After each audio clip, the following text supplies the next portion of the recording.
Hey, yo, guys, this is Mrs. Yeagle, and I'm here to read to you chapter 13 of the Westing game. This chapter is called The Second Bomb, which is pretty exciting because that means we're going to figure out where the second bomb happens. And I think it's great because sometimes in books, you have to wait like several chapters for the next exciting thing to happen. And we're getting to the point in the Westing game where stuff is just going to keep happening, boom, boom, boom. And, uh, and it's going to be crazy. So let's figure out about this second bomb.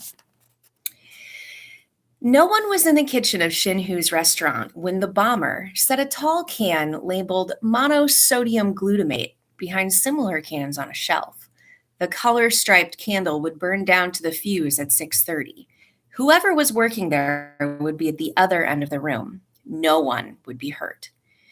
Due to the unfortunate damage to the coffee shop, Shinhu's restaurant is prepared to satisfy all dinner accommodations. Order down or ride up to the 5th floor. Treat your taste buds to a scrumptious meal while feasting your eyes on the stunning snowscape before it melts away. Reasonable prices, too. Grace Wexler tacked her sign to the elevator wall as she rode up to her new job. She was going to be the seating hostess. "Where's the cook?" Mr. Hu shouted, meaning his wife. He found Madame Hu in their rear 4th-floor apartment, kneeling before her bamboo trunk, fingering mementos from her childhood in China. He hurried her up to the kitchen, too harried to find the words that would explain what was happening. Now, where was that lazy son of his? Doug jogged in from a tiring workout on the stairs. How was he supposed to know the restaurant would open early? Nobody bothered telling him. "Some student you are. Anyone with the brain of an anteater would have figured that out. People are short of food. The coffee shop is closed for repairs. Stop arguing, go take a shower and put on your busboy outfit. Get moving!" "Don't you think you're rather hard on the boy?" Grace commented. "Somebody's got to give him a shove. If he had his way, he'd do nothing but run," Hu replied between bites of chocolate. "You're not so easy on Angela either." Angela. Angela was born good, the perfect child. As for the other one, well, it's not easy being a parent, Hu said woefully. "You can say that again." Grace held her breath. Her husband would have done just that, said it again. But Mr. Hu only nodded in shared sympathy. What a gentleman. Only Mr. and Mrs. Theodorakis ordered down. The other tenants of Sunset Towers lined up at the reservations desk, waiting for Grace Windsor Wexler to lead the way. Oversized menus clutched in her arms, Grace felt the first proud stirrings of power rush up from her pedicured toes to the very top curl on her head. If Uncle Sam could pair off people, so could she. "You see your brother every day, Chris. How about eating with someone else for a change?" She wheeled the boy to a window table without waiting for an answer. It would have been yes. The two cripples together, Sidel Pulaski thought. She'd show that high and mighty hostess. She'd show them all. She and Chris could have private jokes too, and everybody would be sorry they weren't sitting with them. "Was Mugu Gaipen?" Chris asked, baffled by the strange words on the menu. "I think it's boiled grasshopper." Sidel screwed up her face and Chris laughed. "Or chocolate-covered mousse." "French fry mouse," Chris offered. Now Sidel laughed. They both laughed heartily, but no one envied them. "Your brother seems to be enjoying Miss Pulaski." Theo nodded, awed by the beautiful Angela, 3 years older than he, so fair-skinned and blonde, so unattainable. Here he was sitting at the very same table with her, just the two of them, and he couldn't think of a single thing to say that wasn't stupid or childish or childishly stupid. Usually the quiet one, Angela tried again. "Are you planning to go to college next year?" Theo nodded and then shook his head. "Say something, idiot. I got a scholarship to Madison, but I'm not going. I'm going to work instead." What big, worried sky blue eyes. "The operation for Chris will be very expensive." That was worse. Now she's feeling sorry for him. If Chris had been born that way, maybe it wouldn't be so bad, but he was a perfectly normal kid, a great kid. And he's smart, too. About 4 years ago, he started to get clumsy. Little things at first. Perhaps my fiance can help? Angela bit her lip. Theo wasn't asking for charity. And fiance, what an old-fashioned, silly word. I went to college for a year. I wanted to be a doctor, but, well, we don't have as much money as my mother pretends. Dad says he could manage if that's what I really wanted, but my mother said it was too difficult for a woman to get into medical school. Why was she gabbing like this? I want to be a writer, Theo said. That really sounded like kid stuff. Would you go back to college if you won the inheritance? Angela looked down. It was a question she did not want to answer, or could not answer. Long before becoming a judge, Josie Joe Ford had decided to stop smiling. Smiling without good reason was demeaning. A serious face put the smiler on the defensive. A rare smile put a nervous witness at ease. She now bestowed one of her rare smiles on the dressmaker. I'm so glad we have this chance to become acquainted, Mrs. Baumbach. I had so little time to chat with my guests last night. It was a wonderful party. Flora Baumbach appeared even smaller and rounder than she was as she sat twisting her napkins with hands accustomed to being busy. Was her face permanently creased from years of pleasing customers, or was a tragedy lurking behind that grin? Have you always specialized in wedding gowns? Mr. Baumbach and I had a shop for many years, Baumbach's for the bride and groom. Perhaps you've heard of it? I'm afraid not. The judge would have said no in any case, just to keep her witness talking. Perhaps you've heard of Flora's bridal gowns. That's what I called my shop after my husband left. I don't know much about groom's clothes. They're mostly rentals anyway. Flora Baumbach lost her timidity. The judge let her chat away. I'm using heirloom lace on the bodice of Angela's gown. It's been in my family for 3 generations. I wore it at my wedding, and I dreamed that someday I'd have a daughter who would wear it too, but Rosalie didn't come along until I was in my 40s, and the dressmaker stopped. Her lips tightened into an even wider grin. Angela will make such a beautiful bride. Funny how she reminds me of her. Angela reminds you of your daughter? The judge asked. Oh my, no. Angela reminds me of another young girl I made a wedding dress for, Violet Westing. The heavy charms on Sidel Pulaski's bracelet clinked and clunked as she raised a full fork and flourished it in a practiced ritual before aiming it at her open mouth. Chris's movements were even jerkier. She's a good person, he thought, but she thinks too much about herself. Maybe she never had anybody to love. Here, let me help you to some of this delicious sweet and sour ostrich. Their laughter drowned out the loud groan from another table where Turtle sat alone, a transistor radio plugged in her ear. The stock market had dropped another 12 points. I'm starved. Let's sit down to eat. Head held high, Grace Wexler led her husband across the restaurant.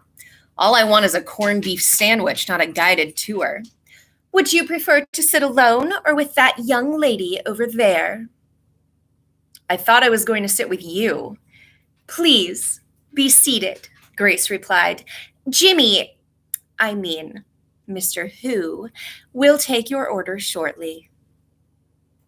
Jake snatched the menu from his wife and watched her glide, gracefully, he had to admit, to the reservations desk and whisper in Who's ear. Jimmy, she calls him. That's a fine kettle of fish, he exclaimed, then turned to his dinner companion. Fine kettle of fish. I'm so hungry, even that sounds good. And from the looks of this menu, that's probably what I'll get. I'm okay, Turtle replied, the final prices of actively traded stocks tumbling in her ear. Mr. Who waddled over. I recommend the striped bass. See? What'd I tell ya? A kettle of fish. Turtle switched off the radio. She'd heard enough bad news for one day. How about spare ribs done to a crisp? Who suggested. Then he lowered his voice. What's the point spread on the Packers game? See me later, Jake muttered. Go ahead and tell him, Daddy, Turtle said. I know you're a bookie. Can you stand on your legs? Sidel Pulaski asked. Can you walk at all? People never asked Chris those questions. They whispered them to his parents behind his back. No. Why? What better disguise for a thief or a murderer than a wheelchair? The perfect alibi. Chris enjoyed being taken for the criminal type. Now they really were friends.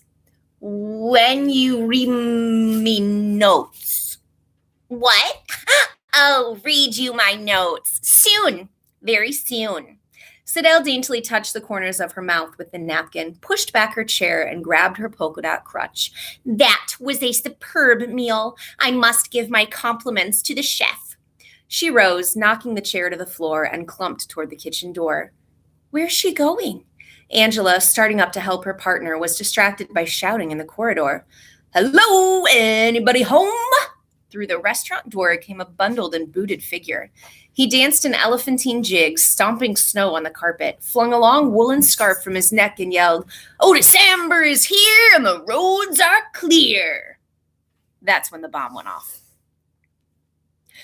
Nobody move! Everybody stay where you are, Mr. Who shouted as he rushed into the sizzling, crackling kitchen.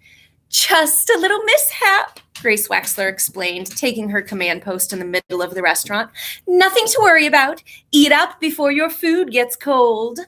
A cluster of red sparks hissed through the swinging kitchen door, kissed the ceiling, and rained a shimmering shower down and around the petrified hostess. Fireflies of color faded into her honey blonde hair and scattered into ash at her feet. Nothing to worry about, she repeated hoarsely. Just celebrating the Chinese New Year, Otis Amber shouted, adding one of his cackles. Mr. Who leaned through the kitchen doorway, his shiny, straight black hair, even shinier and straighter, plastered to his forehead, water dribbling down his moon-shaped face. Call an ambulance! There's been a slight accident! Angela dashed past Mr. Who into the kitchen. Jake Wexler made the emergency telephone call and sent Theo to the lobby to direct the ambulance attendants. Why are you standing there like a statue? Who shouted at his son. You told everybody to stay where they were, Doug said. You're not everybody. Madam Who tried to make the injured woman as comfortable as possible on the debris-strewn floor. So it's not Madam Who was injured because she was in the kitchen. So who else went to the kitchen and got injured? Sidel. She's been faking an injury this whole time, and now she's actually hurt. Oh, boy.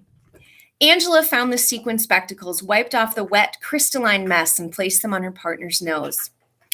Don't look so worried, Angela. I'm all right. Sidel was in pain, but she wanted attention on her own terms, not as a hapless, foolish victim of fate. Looks like a fracture, an ambulance attendant said, feeling her right ankle. Careful how you lift her. The secretary suppressed a grunt. It was bad enough being drenched by the overhead sprinkler and draped with noodles. Now they were carrying her right past them all. Grace pulled Angela away from the stretcher. You can visit your friend in a few days. Angela, Sidel moaned. Pride or not, she wanted her partner at her side. Angela stood between her determined mother and her distraught partner, paralyzed by the burden of choice. Go with your friend, Angie Pye, Jake Wexler said. Other voices chimed in. Yeah, go with Pulaski. Grace realized she'd lost. Perhaps you should go to the hospital, Angela. It's been so long since you've seen your Dr. D. She winked mischievously, but only Flora Baumbach smiled back. The policeman and the fire inspector visiting the scene agreed that it was nothing more than a gas explosion. Good thing the sprinkler system worked, or Mr. Who might have had a good fire. What kind of a fire is a good fire? Who wanted to know. And what about the burglaries? Grace Wexler asked. I'm with the bomb squad, the policeman explained. You'll have to call the robbery detail for that. And what about the coffee shop accident? Theo asked. Also a gas explosion. Jake Wexler asked about the odds of having 2 explosions in 2 days in the same building. Nothing unusual, the fireman replied, especially in weather like this. No ventilation, snow packed over the ducts. He instructed the tenants to air out their kitchens before lighting their ovens. Mrs. Wexler turned up the heat in her apartment and kept the windows open for the next 3 days. She did not want anything blowing up during Angela's party. But the Wexler apartment was exactly where the bomber planned to set the next bomb. That is the end of chapter 13. And again, with the cliffhanger, now we know that the Wexler apartment is going to blow up at some point. We also know there's going to be a third bomb, which is pretty crazy. We learned tons of information in that chapter. We figured out who the bookie was. Sadell has turned out to actually be injured. We figured out that Sam Westing had a daughter. We figured out his daughter was getting married. And Flora Baumbach has previous experience with the Westing family because she was the one who made the wedding dress for Violet Westing. Tons of information in this chapter that can then go on our suspect boards. All right. I'll see you guys later.